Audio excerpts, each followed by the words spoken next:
பார்வையிலே என்னை நீ கொள்ளையடித்தாயே, என் உள்ளம் முழுவதிலும் புது வெள்ளை அடித்தாயே.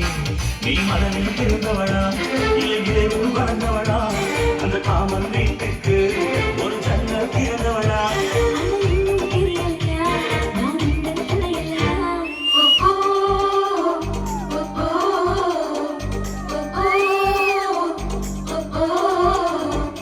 அடியாரது யாரது அங்கே என் காதல் தேவதையா, பறி போனது நெஞ்சம் இது.